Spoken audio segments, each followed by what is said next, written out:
Bismillahirrahmanirrahim. Assalamualaikum warahmatullahi wabarakatuh. Kali ini kita akan masuk ke model atom Bohr. Model atom Bohr ini adalah gerbang awal kita untuk memahami nanti kalau kalian memasuki ilmu fisika kuantum ya. Bohr kita mulai dengan spektrum garis. Spektrum garis ini adalah penelitian atau eksperimen yang sudah lama sekali para saintis di Eropa untuk menguak misteri keberadaan atom.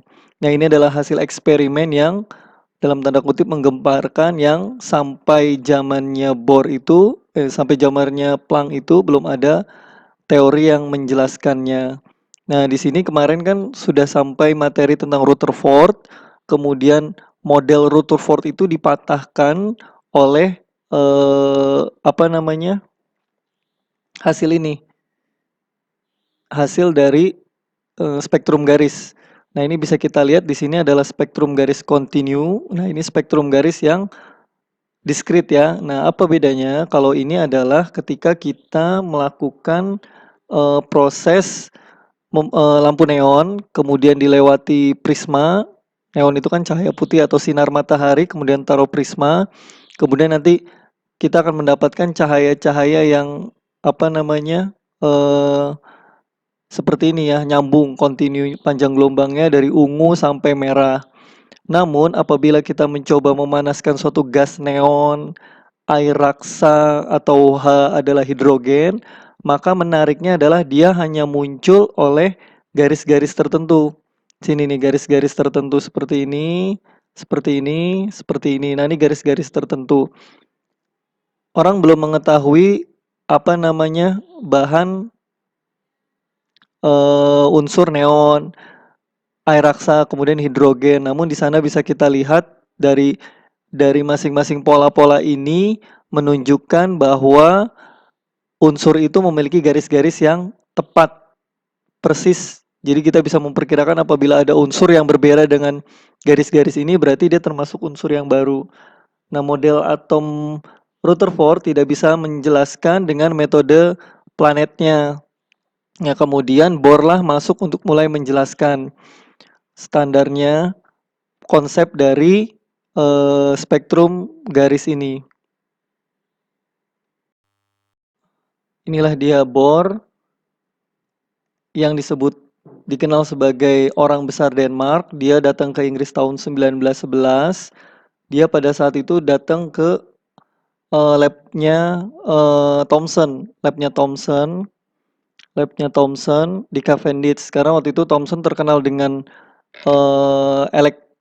penemuan elektron pada tahun 1911. Namun pada saat di tahun itu juga di akhir tahun dia bergabung dengan Rutherford karena dia menganggap model Thomson itu banyak kelemahannya dan pada saat itu dunia sedang menyoroti hasil dari Rutherford tahun 1912. Nah, dia bergabung di labnya Rutherford dan membedah. Nah, dari situlah pekerjaan dia sebagai pelopor dari model atom gerbang dari fisika kuantum. Mula-mula dia bekerja di bimbingan J.J. Thomson tapi berhenti karena dia seperti tadi saya bilang dia mulai kecewa dengan model atom kismis. Nah, Bohr inilah dia yang mulai bersama Rutherford di Manchester, dia mulai membuka hasil-hasil dari eksperimennya Rutherford berdasarkan eksperimen yang sudah ada. Salah satunya adalah spektrum garis. Nah, dari sana dia mulai mencoba menjelaskan sebenarnya bahwa atom itu tidak perlu atau tidak sesuai dengan konsep klasik full yang ditanamkan atau dijelaskan oleh model Rutherford. Spektrum garis dari atom-atom yang telah ditemukan sebelumnya mulai dicari pola-polanya. Nah, yang pertama kali untuk merumuskannya secara rumus matematika adalah Johann Jacob Balmer tahun 1825 sampai 1895. Beliau adalah seorang guru matematika di Swiss. Yang dilakukan oleh Balmer hanya berupa numerologi, artinya tidak melibatkan teori fisika apapun. Dia hanya membuat suatu tabel data-data dari 4 garis hidrogen yang dahulu sebelumnya telah dikonfirmasi oleh ilmuwan Swedia bernama Armstrong tahun 1814 sampai 1874. Jadi data hidrogen ini orang sudah menemukannya dan diyakini itu sebagai kunci dari mengamati struktur atom. Nah, secara berbulan-bulan Balmer ini mengutak-atik angka-angka saja tanpa menggunakan teori apapun sehingga dia mendapatkan panjang gelombang perumusannya seperti ini 364. Dia murni hanya main-main di data yang eksperimen saja 354 N kuadrat per dibagi 4 kuadrat. Nah, dari sini dia bisa mendapatkan yang dikenal sebagai, kalau dulu kita dengar ada Dirac-Balmer, Dirac-Paschen, Dirac-Lyman. Nah, ini di sini adalah panjang gelombang yang bersesuaian 4. Lambda ini adalah isinya nanti akan 4 panjang gelombang hidrogen, di mana 364 itu adalah lambda limitnya. Lambda limit adalah panjang gelombang deret batas yang sesuai secara eksperimen. Nah, N ini adalah N yang keberapa, misalkan N yang ketiga, keempat, kelima, dan seterusnya. Nah, ini adalah NO. Nah, karena Balmer NO-nya di nilai 2. Nah, disinilah nanti kita lihat tanpa menggunakan teori apapun, Balmer telah berhasil menjelaskan 4 garis hidrogen dengan perumusan ini. Nah, nanti perumusan ini menjadi PR besar para fisikawan untuk menjelaskan spektrum garis dari atom hidrogen. Model atom Bohr bermula dari masih konsep klasik di mana ada inti atom di sini. Untuk Z sama dengan 1 berarti atom hidrogen ya. Kita bekerjanya pada atom hidrogen karena lebih mudah karena elektronnya hanya ada 1. Kemudian konsep klasik mengatakan bahwa elektron dapat berputar. Ini karena ada gaya Coulomb yang mengarah ke inti dengan gaya sentripetal. Ya, seperti ini dengan kecepatan sentripetal. Nah, ini dapat dirumuskan seperti ini, gaya Coulomb sama dengan V sentripetal. Ini konsep klasik, sehingga bisa kita dapatkan 1 pi epsilon 0 kita udah tahu sama dengan mv kuadrat per r. Nah, ini sih kita dapatkan V-nya adalah, silahkan Anda turunkan titik-titik ini berapa. Nah, kemudian dari situ kita akan menuliskan konsep klasik energi kinetik sama dengan setengah mv kuadrat. V-nya dari mana? V-nya didapat dari ini ya, sehingga kita dapatkan 1/8 pi epsilon 0 E kuadrat per R. Nah, kemudian selanjutnya adalah energi potensial sistem elektron dan inti, elektron dan proton yang saling tarik-menarik itu sama dengan energi potensial Coulomb. Berarti V-nya sama dengan 1/4 pi epsilon 0 E per R. Ya. Nah, sehingga energi totalnya memenuhi persamaan klasik. Energi total adalah energi kinetik ditambah energi potensial. Tadi energi kinetik udah dapat 1/8 pi ditambah, nah karena ini minus berarti jadi minus sehingga didapatkan ini ya, minus 1/8 pi epsilon 0 E kuadrat per R. Kalian bisa turun ulang dari persamaan ini. Model yang tadi, fisika klasik meramalkan bahwa sebuah muatan elektrik atau elektron yang mengalami percepatan seperti elektron yang mengorbit dalam model ini, kalau ada percepatan harus meradiasikan energi elektromagnetik secara kontinu. Ini pemahaman klasik. Ketika energi ini dipancarkan, energi totalnya menurun. Kalau dia mancarin kan dia muter dengan percepatan tertentu sehingga dia energinya akan terkuras dan elektron akhirnya lintasannya menuju spiral, akhirnya menabrak atau jatuh ke inti atom. Padahal kan ini ternyata tidak seperti itu ya, karena elektron kan tetap eksis. Nah, untuk mengatasi kesulitan tadi penurunan yang sebelumnya, Bohr mengusulkan bahwa elektron itu dia berputar pada lintasan yang stasioner. Nah, ini mulai intuisinya dari Bohr mengatakan ada lintasan stasioner di mana pada gerak tertentu atau pada lintasan tertentu elektron tidak meradiasikan atau membuang energi elektromagnetik. Bohr berkesimpulan atau dia merumuskan bahwa momentum sudut orbital elektron tadi adalah kelipatan bulat dari H bar. Konstanta H bar ini sama dengan konstanta Planck dibagi 2pi ya.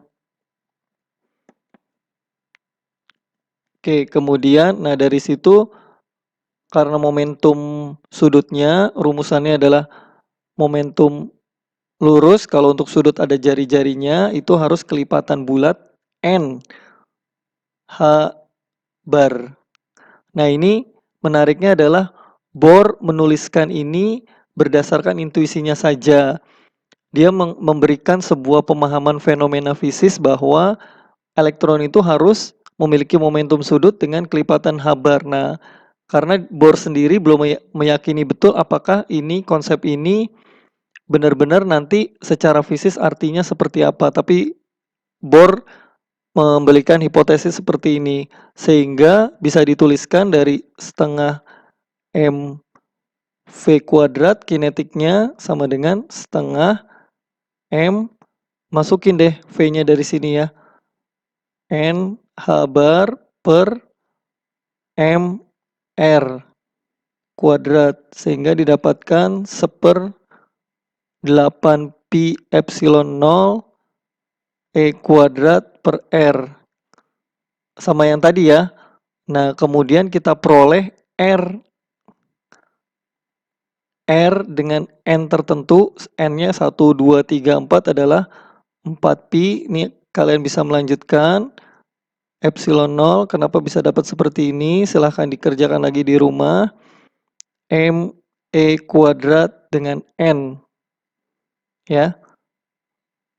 N kuadrat atau disingkat sebenarnya adalah A0 N kuadrat. Nah, A ini apa? A ini adalah jari-jari Bohr. Nah, akhirnya Bohr mendefinisikan bahwa jari-jari dari Bohr itu adalah lebar dari elektron ke inti itu A0 itu sama dengan 0,0529 nanometer. Jari-jari Bohr tadi adalah hasil penting yang membedakan antara konsep fisika klasik dengan usulannya Bohr. Elektron yang digambarkan modelnya bentuk seperti planet tidak sama dengan model ketika kita misalkan bumi ditaruhkan satelit, kemudian pada jari-jari tertentu bebas asalkan kecepatannya sesuai maka satelit tersebut akan tetap berada tempatnya. Namun itu tidak berlaku bagi orbit elektron. Nah, di sini dilihat kenapa tidak berlaku, karena nilainya harus adalah bilangan bulat. Nah, ini yang tertentu. Sehingga nilainya itu berdasarkan kelipatan dari jari-jari Bohr. Menarik nih, A0. Maka jari-jari orbit elektron hanya dijumpai oleh A0, 4A0, 9A0, kemudian 16A0. Tidak pernah ditemukan oleh nilai 3A0. Terus kemudian berapa? 5,3A0 ini tidak ada. Nah, menarik. Jadi lintasannya harus bentuknya bilangan jari-jari Bohr yang dikenal sebagai yang dia bilang tadi apa? Lintasan stasioner. Nah, kemudian dari E total dimasukkan dengan R-nya yang tadi ya, N-nya sehingga kita dapatkan EN sama dengan minus M E pangkat 4 dibagi 32 pi kuadrat epsilon 0 kuadrat H bar kuadrat seper N kuadrat. Nah, ini kita rangkum jadi apa? Kita sudah mengenalnya yang pada saat SMA minus 13,6 elektrovolt per N kuadrat. Nah, dari situ kita bisa mendapatkan sebuah angka energi tingkat dasar energi 1. Di atasnya energi kedua berarti masukkan 2 berapa, 3 atasnya berapa. Nah, kita dapatkan seperti itu. Kemudian Bohr mengatakan bahwa meskipun elektron menghindari inti seperti ini tidak memancarkan energi, namun ketika dia berpindah dari satu level ke level selanjutnya, dia akan berpindah, ini disebutnya sebagai apa? Eksitasi ya, mengeluarkan H sama dengan V. Ini ingat rumus Planck, H sama dengan konstanta Planck kali frekuensi. Nah, kemudian kalau dari misalkan kita bayangin ini ada 3 level, level 1, level 2, level 3. Energi level 3 pindah ke level 2, maka perbedaan energinya sama dengan E3 dikurangi E2. Nah, sehingga kita bisa tuliskan HV minus 13,6 bla bla bla bla bla bla, atau biasanya kita tuliskan kalau menurut berdasarkan rumus yang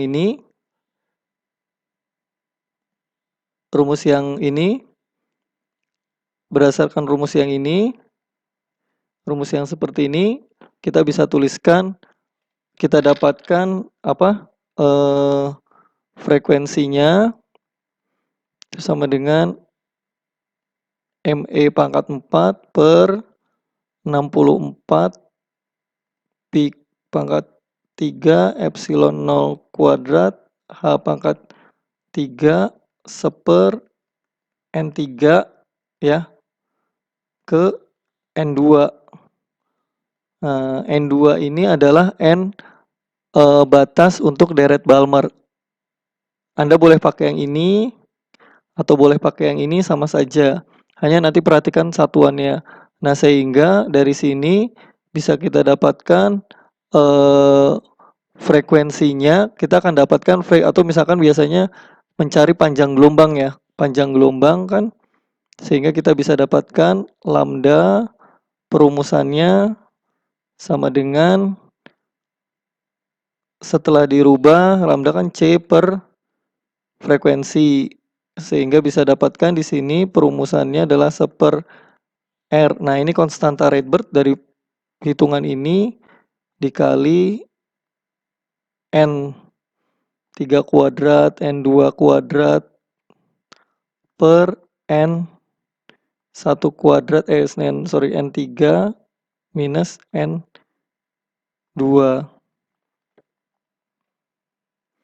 Nah, yang menariknya adalah dengan perhitungannya Bohr ini, kalian jika ingin mencari panjang gelombang untuk deret Balmer atau misalkan deret tingkat 3 ke tingkat 2, ini kan deret Balmer ya. Kalau ke atas selanjutnya kan ada Paschen, ada Lyman seperti itu. Itu hasilnya sama persis ketika kalian menggunakan rumus yang sebelumnya yang Balmer numerologi. Ingat yang di depan sama dengan 364,5 nanometer kali tadi mana? N-nya? N dari berapa? N3 ya. N3 kuadrat dikurang N yang keberapa tadi? Transmisi per NO ya. NO kuadrat. Nah, NO-nya ininya kita ganti NO yang kedua. Sehingga kalau ini N2 ya berarti ya. Nah, N2. Hasilnya akan sama dengan menggunakan rumus Bohr yang sebelumnya. Sehingga dari situlah Bohr berhasil menjelaskan spektrum garis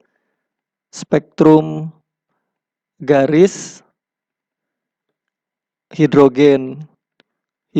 Sekarang Bohr ada teorinya. Apa teorinya? Dengan menggunakan apa? MVR sama dengan NH. Nah, ini kan momentum sudut. Nah, momentum sudut adalah konsep fisika. Nah, disinilah asal muasal keberhasilan Bohr yang dipublikasikan tahun 1913, bahwa model atom Bohr itu sudah dikenalkan adanya, garis-garis, energi pada tingkat-tingkat tertentu atau keadaan stasioner. Bohr adalah pembuka pintu gerbang untuk kasus, eee, atom hidrogen. Nah, namun setelah itu Bohr dihadapkan oleh banyak tantangan bahwa garis-garis yang banyak itu sebenarnya kalau kita pilah lagi tidak hanya satu, tapi ada splitting. Nah, ada garisnya lagi di dalamnya ketika diperbesar. Ketika diperbesar, nah dari situlah kegagalan model Bohr itu ditemukan. Namun demikian, Bohr merupakan, keberhasilan yang besar karena dia membukakan pintu gerbang bahwa inti atom itu berpusat di tengah, kemudian di sisanya adalah elektron-elektron yang mengitari dengan keadaan stasioner. Mungkin itu konsep Bohr. Kita lanjutkan pada nanti pembahasan selanjutnya.